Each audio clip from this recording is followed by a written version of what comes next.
À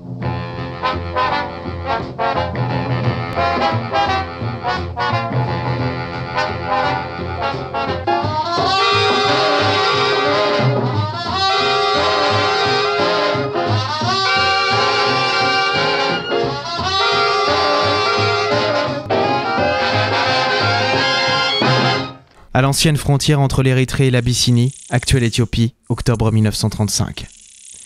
Une carrière naturelle au fond de laquelle serait enfouie une fonderie, celle du roi Salomon, le type des mines, grand roi de profession et qui aurait eu en sa possession les yeux de l'ange bleu, ces pierres précieuses que nous recherchons depuis le mois de février.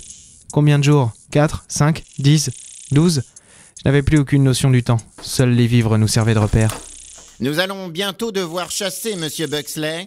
Vous aimez la chasse ? Quand je la tire, oui, ça veut dire que je suis soulagé. Le soleil se couchait au loin, j'avais drôlement envie de le suivre dans son sommeil, mais il restait encore du travail à faire. Nous avions déblayé une bonne dizaine de mètres, sans relâcher notre effort. Exténuée, Laura était remontée au campement au sommet de la carrière avec les chevaux, pour dormir. Et moi j'étais là. Alors qu'elle, elle était en haut. Punaise de punaise. Le professeur avait retroussé les manches de sa chemise et se passa un bras trempé sur le front. C'était à se demander s'il se rajoutait de la sueur sur le visage pour le rafraîchir ou s'il tentait d'ôter celle qui perdait son front dégarni. Eh bien, nous en aurons abattu du boulot aujourd'hui encore. Le bâtiment se devinait enfin. En tout et pour tout, il devait mesurer une bonne trentaine de mètres, tout en pierre, légèrement penché. Tremblement de terre sans doute ou simple glissement de terrain. De forme cubique, la structure que nous avions pu découvrir à l'air libre ne bénéficiait d'aucune ouverture pour le moment, du moins pas une que nous ayons découvert. Quelques gravures ici et là, quelques frises retraçant des combats légendaires, des armées de Salomon ornaient les pierres sombres. Le professeur Key planta sa pelle dans le sable et s'assit sur le bord d'une saillie. Ah, l'aventure, la vraie. J'ai l'impression de revivre ma jeunesse. Non pas de revivre ma jeunesse, mais de retrouver ma fraîcheur d'antan. Pourtant, ça fait un moment qu'on s'est pas douché. Oui, c'est vrai. Regardez, monsieur Buxley. Au loin, comme c'est beau. C'est une falaise, de la pierre. Oui, mais faites semblant de voir le désert éthiopien sous le soleil qui se couche. Faites semblant. Ayez un peu d'imagination, mon enfant. C'est que j'ai surtout des crampes ce soir. Je me suis assis à ses côtés. C'est une fonderie alors ? Je le pense, oui. Ces pierres, ces répliques des yeux de l'ange bleu que le moine Tagada de Tsouin a emportés en Mongolie ont été forgées il y a fort longtemps. C'est ici. Je le sens. J'en suis sûr, oui. Oui, c'est ici. Il me le dit. Professeur, faudra arrêter avec ça. Avec quoi, monsieur Buxley ? Écoutez, peu importe que je sois croyant ou non, mais de là à ce qu'une force extérieure guide notre quête tout de même, c'est du domaine de l'absurde. J'y ai cru un peu à Londres parce qu'il m'est arrivé. Il m'est arrivé des choses qui me laissent encore perplexe. Ces choses, j'y réfléchis trop et ça me bouffe. J'ai pas ajouté à ça une histoire de force qui nous guide.